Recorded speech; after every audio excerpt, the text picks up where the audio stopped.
जय जिनेंद्र बच्चों। आज हम आपको बताएंगे 7th धर्म उत्तम तप के बारे में। तप होता है अपनी इच्छाओं का निरोध करना, मतलब अपनी डिजायर्स को कंट्रोल करना। तो एक राजा थे, उनके 2 बेटे थे, भृतहरि और शुभचंद्र।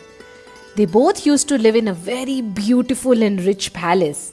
लेकिन दोनों भाई तपस्या करना चाहते थे, इसलिए they both left their palace and went out to do तपस्या।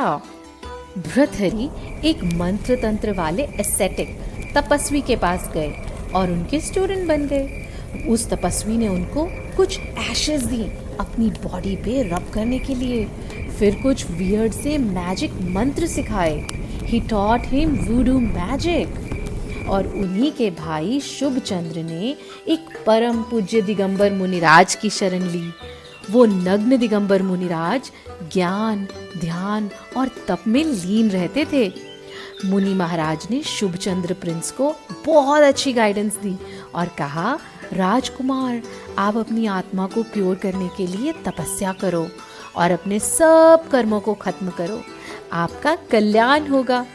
तो शुभचंद्र मुनि भी कठोर मतलब बहुत हार्ड तपस्या करने लगे।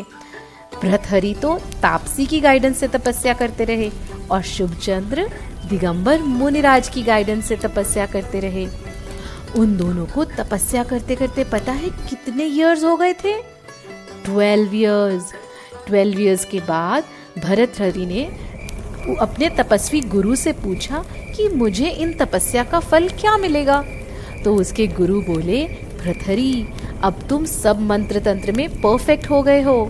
As a result of your tapasya you have earned this amazing special liquid that can turn anything into gold. Wow!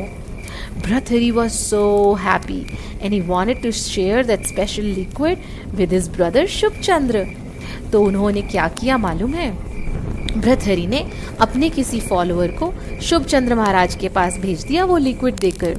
वो फॉलोअर शुभचंद्र महाराज जी के पास गया, लेकिन आपको पता है शुभचंद्र महाराज जी ने उससे क्या कहा?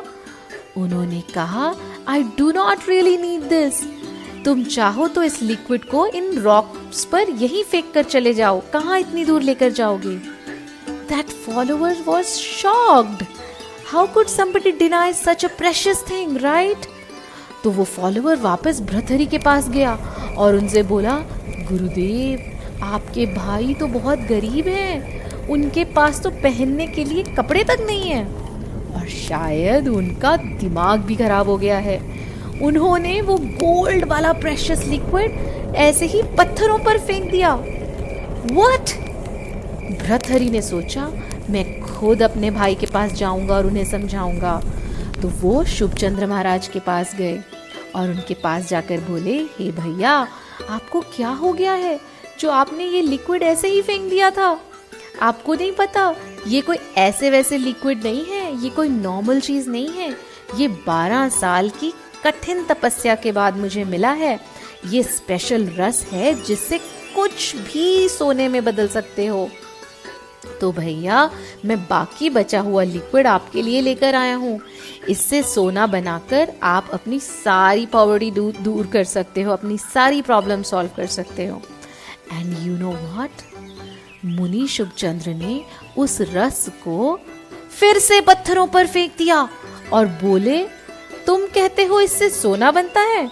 देखो, यहाँ तो कुछ भी नहीं बना, ये रॉक्स तो वैसे के वैसे ही हैं। भृतहरि बोले, अरे आपने ये क्या कर दिया?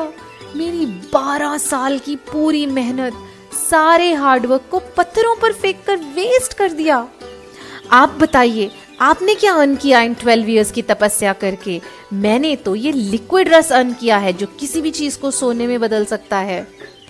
आपको पता है, शुभचंद्र महाराज बोले, क्या ये सोना बनाने वाला रस ही आपके 12 साल की तपस्या का फल है? Are these your earnings? क्या इस तंत्र मंत्र और रस से तुम्हारे संसार के दुख मिट जाएंगे? अगर ऐसा होता तो क्या कमी थी हमारे पुराने पैलेस में? अगर आपको तपस्या कर कर सोना ही कमाना था तो आपने अपने सोने जैसे पैलेस को, इतनी वेल्थ को क्यों छोड़ा? क्यों छोड़ा अपना घर?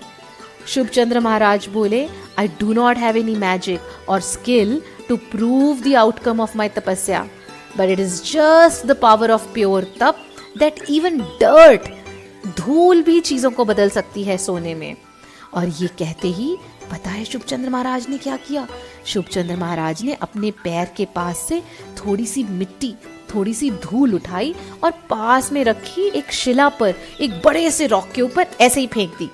And can you believe it, उनके चरणों की धूल मात्र से, जस्ट फ्रॉम दैट डर्ट, पूरी शिला, पूरा ये बड़ा रॉक गोल्ड का बन गया।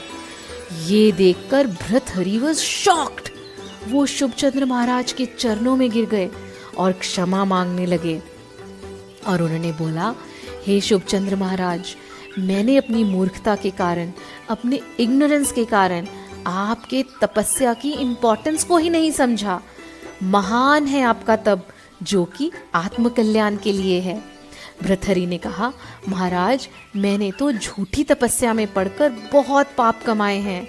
अब आप ही मुझे गाइडेंस दो और सच्चे उत्तम तप के रास्ते पर ले चलो, जिससे मेरा कल्याण हो जाए।